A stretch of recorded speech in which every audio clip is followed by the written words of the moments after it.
crime, and much more. They also sense something more fundamental is at stake at a time of rising mistrust in the government and each other. Some Americans remain hopeful, but a fretful outlook remains. All 50 states are hosting midterm elections that will determine the balance of power in Washington and state capitals across the nation. Republicans are predicting a massive red wave as anxious Democrats defend their narrow majorities in Congress while facing one of the worst political environments in recent memory. Democrats hope that a backlash against the Supreme Court's reversal of Roe v. Wade will save them. But as the party in power, they're struggling to overcome concerns about the economy, crime, and President Joe Biden's leadership.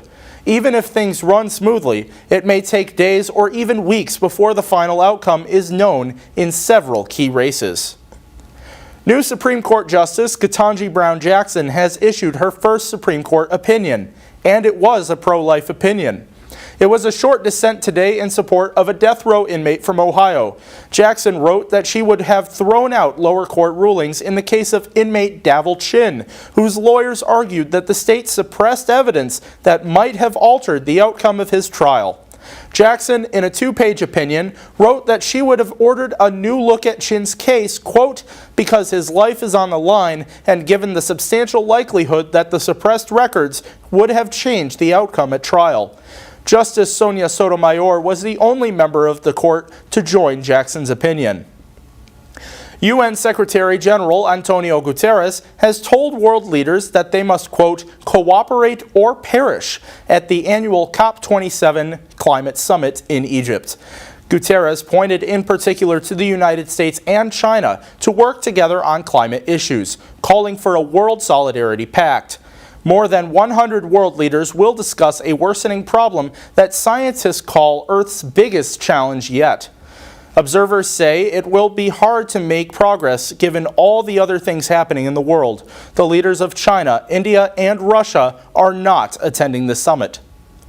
Kremlin-connected businessman Yevgeny Prigozhin has admitted that he interfered in U.S. elections and would continue to do so.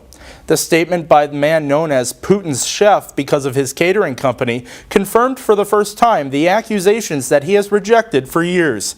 In a post on a Russian social media platform, Prigozhin said, quote, "We have interfered, are interfering, and will continue to interfere, carefully, precisely, surgically, and in our own way."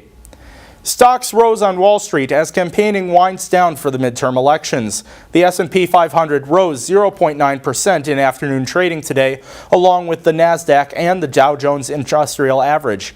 Facebook's parent company rose after Wall Street Journal reported that the company plans to make a big round of layoffs this week. Bond yields rose, and markets in Asia and Europe also gained ground. The Powerball jackpot grew to an even larger record of $1.9 billion after nobody won the lottery drawing on Saturday night. The winning numbers for the drawing were white balls 28, 45, 53, 56, 69, and red Powerball 20. The next chance for someone to get lucky will be later tonight. The new $1.9 billion jackpot is for a winner who is paid through an annuity over 29 years. Winners of lottery jackpots usually prefer a lump sum of cash, which the Multi-State Lottery Association says would be $929.1 million for tonight's drawing. The odds of any given ticket winning the Powerball jackpot are 1 in 292.2 million. Those long odds have led to 3 months going by without anyone matching all 6 numbers. And now we'd like to take an opportunity to welcome our newest anchor, Serena Fox, as she brings us our Franciscan Beat weather forecast. How's it looking out there, Serena? Well, Thomas, right now it's 65 and sunny in Steubenville with a light breeze bearing northwest at 9 miles an hour. The sun should go down just after 5 p.m. tonight, with the temperature dropping as low as 39 overnight. Tomorrow, we expect a high of 55 with scattered clouds throughout the day. Back to you, Thomas. Thank you, Serena, and welcome to the program. And to our viewers, we thank you once again for joining us here on Franciscan Beat News Brief. We also remind you to get out and vote tomorrow.